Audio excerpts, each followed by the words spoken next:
মদ্যপ অবস্থায় গাড়ি ছোটালো পরিচালক, মারা গেলেন এক নিরীহ ব্যক্তি। ভিক্টর কুকর্ম নিয়ে ধিক্কার জানালো তারকারা, চাইলেও গাড়িতে থাকা সকলের উপযুক্ত শাস্তি।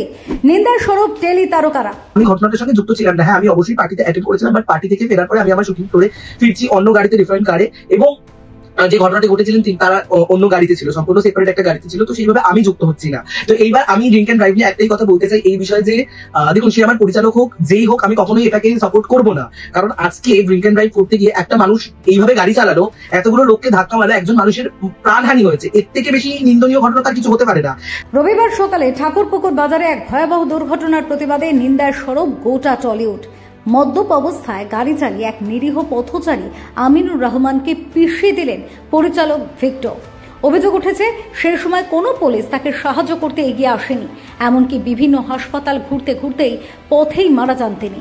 অভিযোগ, সেই সময় পরিচালকের সঙ্গে ছিলেন কার্যকারী প্রযোজক শ্রেয়া বসু, অভিনেতা আরিয়ান, অভিনেত্রী রি এবং ইউটিউবার স্যান্ডি সাহা।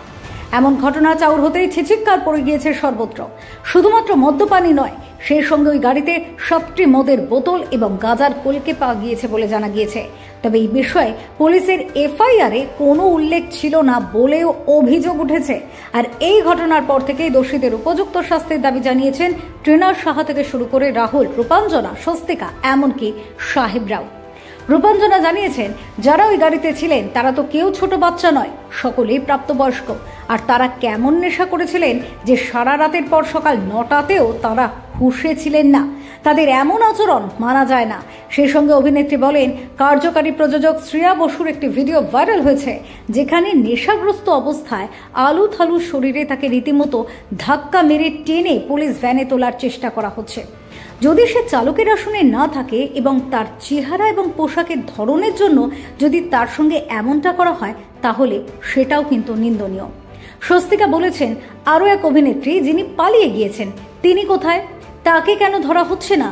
অন্যদিকে রাহুল বলেছেন, দোষীদের কার্ড এবং অধিকার ছিনিয়ে নিয়ে উপযুক্ত শাস্তি হওয়া উচিত। এ বিষয়ে ট্রেনার সাহা বলেন, লেট নাইট পার্টি করাটা দোষের কিছু নয়, অনেকেই এটা করে থাকেন। সেক্ষেত্রে কিন্তু সকলেই নিজেদের চালককে সঙ্গে রাখেন কিংবা ক্যাবে করে বাড়ি ফেরেন। এক্ষেত্রেও তাদের সেটাই করা উচিত ছিল।